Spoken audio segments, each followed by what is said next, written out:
Hello दोस्तों, स्वागत है एक बार फिर से आप सभी का परीक्षा पूरम में। तो जैसा कि आप सभी लोग जान ही रहे हैं कि हम लोग छत्तीसगढ़ के इतिहास का एक क्विक रिवीजन सीरीज स्टार्ट किए हुए हैं, जिसमें से हम लोग अभी फ़िलहाल मध्यकालीन छत्तीसगढ़ में पहुंचे हुए हैं। तो मध्यकालीन छत्तीसगढ़ के इतिहास में क्षेत्रीय राजवंश में से हम लोगों ने कवर्धा के फणी नागवंश को कवर कर लिया था। आज का टॉपिक है हमारा बस्तर के सिंधक नागवंश। तो बस्तर के सिंधक नागवंश की बात किया जाए तो इनका शासनकाल रहा है 1023 से लेकर 1324 ईस्वी तक, है ना। इसको ऐसे ही याद रखना दोस्तों, याद रखने में आसानी होता है। 1023 से लेकर 1324 या 1023 से लेकर 1324 तक। राजधानी की बात की जाए तो मेनली इनका राजधानी का क्षेत्र था बस्तर क्षेत्र, और बारसूल भी इनका क्षेत्र है, चक्रकोट और भ्रमरकोट। भ्रमरकोट तो बस्तर का ही पुराना नाम है दोस्तों, आप लोग को पता ही होगा। और चक्रकोट, चित्रकोट वाले एरिया को मुख्यतः चक्रकोट ही कहा जाता था, जो कि बस्तर में ही है। और बारसूल, है ना। राजक्रम इसमें सबसे ज़्यादा इंपॉर्टेंट है दोस्तों। इसमें 10 राजा हुए और 10 राजाओं के राज्यक्रम को आपको याद रखना आवश्यक है, और इन 10 राजाओं से ही क्वेश्चन पूछता है। 4 ऑप्शन दे दिया जाएगा और आपको बताना रहेगा कि कौन कौन से राजा जो है बस्तर के सिंधक नागवंश से संबंधित हैं। तो पहला राजा नृपतिभूषण निश्चित तौर पर संस्थापक थे। दूसरा राजा का नाम था जगदेव भूषण धारावर्ष। तीसरे राजा का नाम था मधुराकांत मधुरांतक देव। और चौथे राजा का नाम था सोमेश्वर देव प्रथम, है ना। पांचवें राजा का नाम था कन्हड़ देव प्रथम, और छठवें राजा का नाम था जयसिंह देव। सातवें राजा का नाम सोमेश्वर देव द्वितीय। अब इसके आगे मैं लिखने का शुरू करता हूँ दोस्तों। आठवें राजा का नाम जगदेव भूषण नरसिंह। आठवें राजा का नाम जगदेव भूषण नरसिंह, ये आठवें राजा का नाम होता है। इसके बाद 9वें राजा का नाम कन्हड़ देव द्वितीय। 9वें राजा का नाम कन्हड़ देव द्वितीय होता है। और 10वें राजा का नाम, जो कि अंतिम राजा हुए, हरिश्चंद्र देव। अंतिम राजा हुए हरिश्चंद्र देव। हरिश्चंद्र देव ये हुए अंतिम राजा, है ना।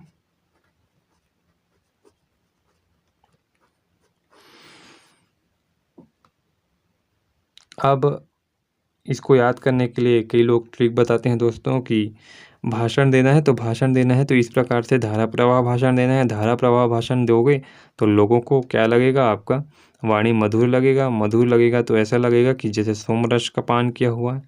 और आप भाषण देते देते आपका कमर जो है वो पकड़ लिया है, और कमर पकड़ने के बाद आप जयदेव जयदेव जयदेव करके भगवान को याद करने लगे।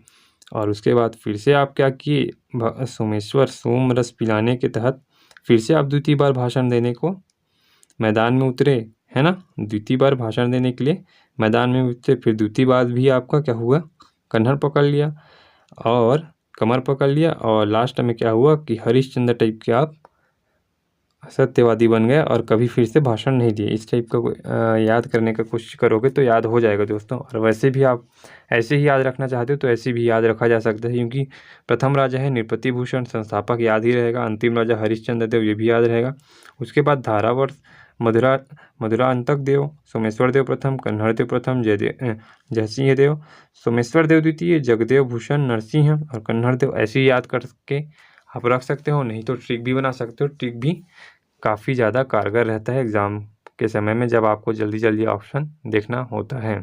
तो अब के बार इसमें थोड़ा सा डिटेल में पढ़ लेते हैं कि राजाओं के संबंधित और कौन कौन से कार्य हुए हैं। तो हम लोग जगदेव भूषण के बारे में पहले देखेंगे। जगदेव भूषण धारावर्ष। दूसरे राजा कौन थे? दूसरे राजा थे जगदेव भूषण धारावर्ष। अब जगदेव भूषण धारावर्ष के एक सेनापति रहते हैं जिनका नाम रहता है चंद्रादित्य, है ना। और चंद्रादित्य क्या करता है, चंद्रादित्य बारसूर में चंद्रादित्य तालाब अपने नाम के अकॉर्डिंग और चंद्रादित्येश्वर शिव मंदिर बनवाता है।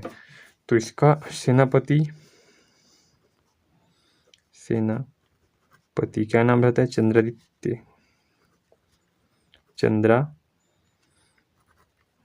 है ना, चंद्रादित्य इसका नाम रहता है। अब ये बारसूर में क्या कराता है? चंद्रादित्येश्वर तालाब, चंद्रादित्य तालाब और चंद्रादित्येश्वर शिव मंदिर।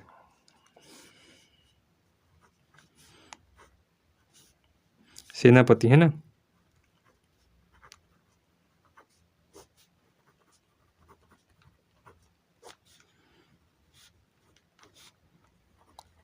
चंद्रादित्येश्वर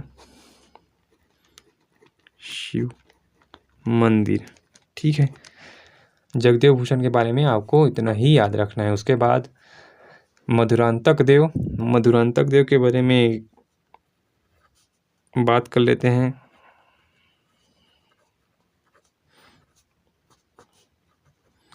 अब ये मधुरांतक देव जो होता है ना, वो धारावर्ष के बाद राजा बनता है, लेकिन धारावर्ष का ये सगा पुत्र नहीं होता, ये होता है सगा संबंधी। धारावर्ष का सगा संबंधी। तो ये क्या करता है? जगदेव भूषण का असली वाला पुत्र कौन रहता है? सोमेश्वर देव प्रथम, मतलब सगा पुत्र ये रहता है और ये रहता है सगा संबंधी। लेकिन सत्ता के लालच में ये क्या करता है?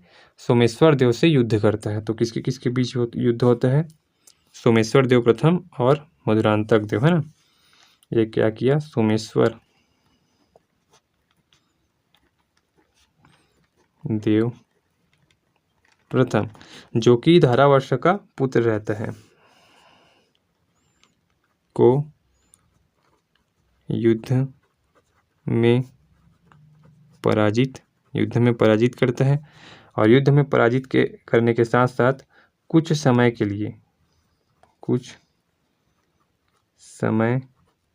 लिए क्या करता है? शासन,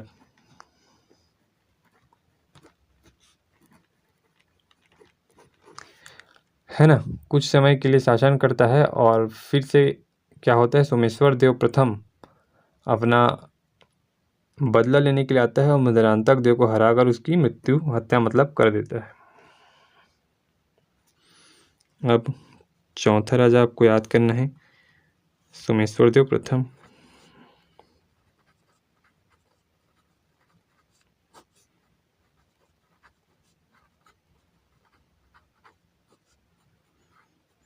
अब सोमेश्वर देव किसका पुत्र रहता है? धारावर्ष का पुत्र। धारावर्ष बोल रहा हूँ तो उसके सामने में जगत देवभूषण भी लगा हुआ, दोस्तों याद रखना है ना। मैं सिर्फ धारावर्ष बोल रहा हूँ, लेकिन उसके सामने जगदेव भूषण भी आप लोग को लगाना है। धारावर्ष का पुत्र रहता है कौन? सोमेश्वर देव प्रथम। और धारावर्ष किसको हराता है? मधुरांतक देव को हराता है और उसकी हत्या कर देता है। उसके बाद पृथ्वी देव प्रथम को भी हराता है, जो कि कलचुरी वंश के नरेश होते हैं, है ना। युद्ध से संबंधित इनकी जानकारी को जानना चाहे तो युद्ध में सबसे पहले तो मधुरांतक देव को हराएगा।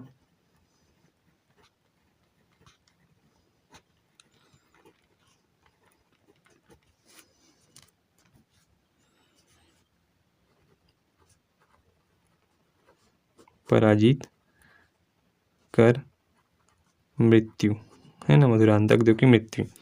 और युद्ध में एक बार पृथ्वी देव प्रथम, जो कि कलचुरी वंश के राजा हैं, उनको भी हरा दिया होता है।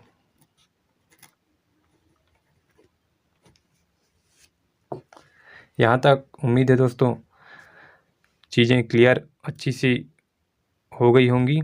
उसके बाद सोमेश्वर देव से संबंधित और भी जानकारी मिलती है। अब जब पृथ्वीदेव प्रथम को हराया तो उसके पुत्र जाजलदेव प्रथम, जो कि आपको पता ही होगा बहुत ज़्यादा पराक्रमी राजा रहे हैं, वो बदला लेने के लिए आते हैं और सोमेश्वर देव को हरा देते हैं। को हरा दिया, जिसका बदला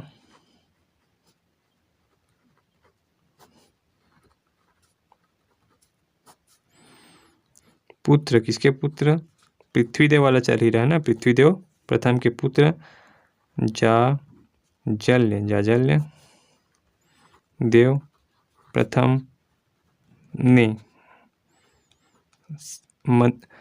पूरा सेना और मंत्री सहित, है ना, रानी, सेना, मंत्री सहित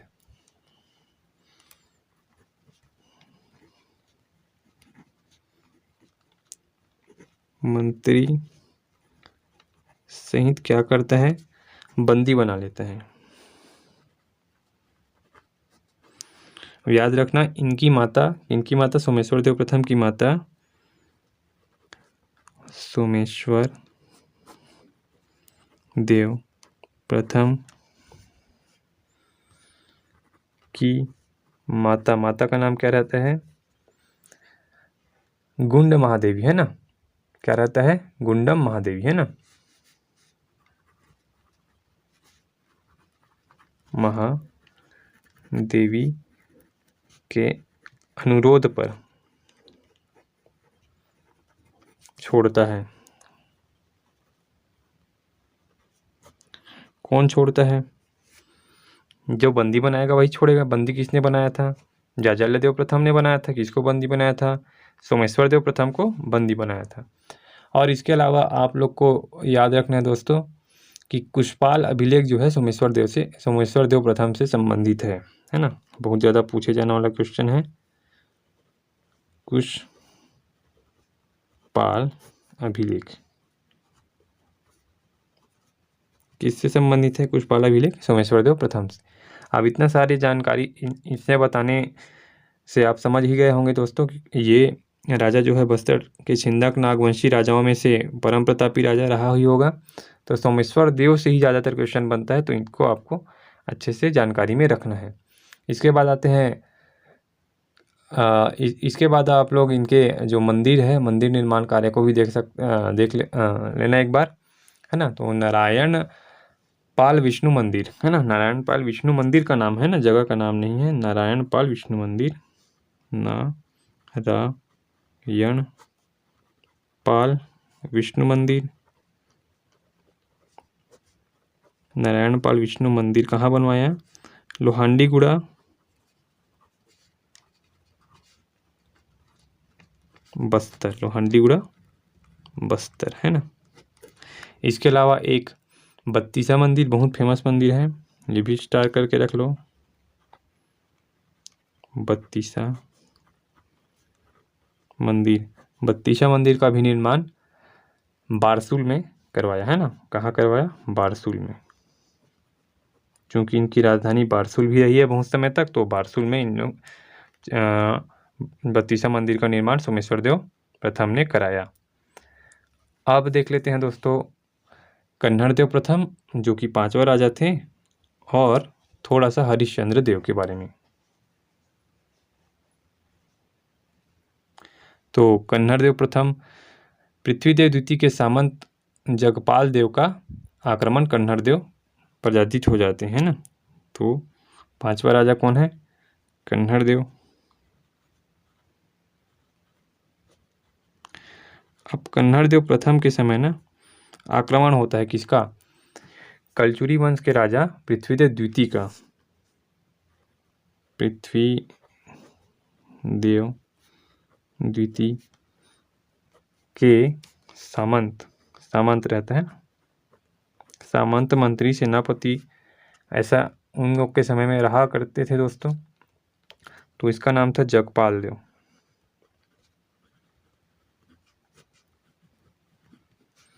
का आक्रमण होता है। आक्रमण होने पर थोड़ा सा एडजस्ट करना पड़ेगा दोस्तों, है ना।